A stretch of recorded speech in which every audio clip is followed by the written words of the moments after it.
আমাদের কিন্তু সকলেরই মাছ ভাত খেতে ভীষণই ভালো লাগে। তবে মাছ ভালো লাগলেও পাঙ্গাস মাছ ভালো লাগে না এমন অনেক মানুষই আছেন। আজকে আমি ভালো লাগবে না এমন একটা মাছ রান্না করব।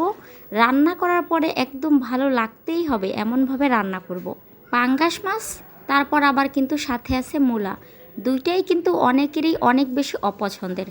এই অপছন্দের দুইটা জিনিস আজকে আমি এমনভাবে রান্না করব যেন সকলেরই অনেক বেশি পছন্দ হয়। আমিও একটা সময় মূলা খেতাম না, কিন্তু এমনভাবে মূলা যদি মাছ দিয়ে রান্না করা যায় তবে খেতে কিন্তু ভীষণই ভালো লাগে। আজকের এই রেসিপির ভিডিওটা বেশ কিছুদিন আগের, তবে সময়ের অভাবে এই ভিডিওটা দেওয়া হয়নি। তবে আজকে কিন্তু আপনাদের সাথে শেয়ার করব। আমি বাজার থেকে কিনে আনা হয়েছিল সাদা একটা বড় মূলা। মূলাটা কিন্তু বেশ ভালো ছিল, একদম তাজা।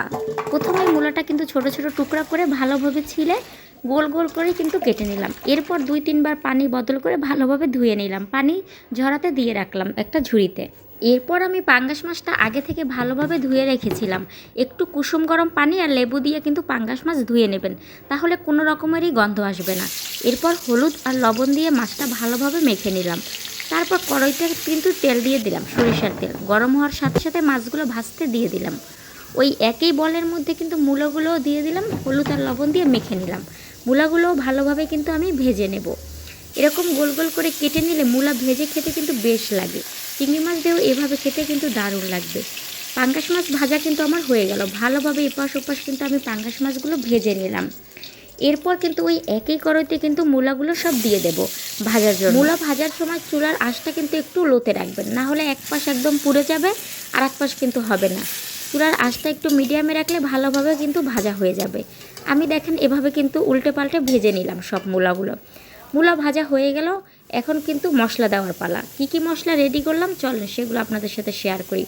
সরিষা বাটা দিয়ে দিলাম জিরা বাটা, আদা বাটা, হলুদের গুঁড়া, লবণের গুঁড়া আর স্বাদ মতো লবণ দিয়ে দিলাম, একটু রসুনও দিয়েছিলাম।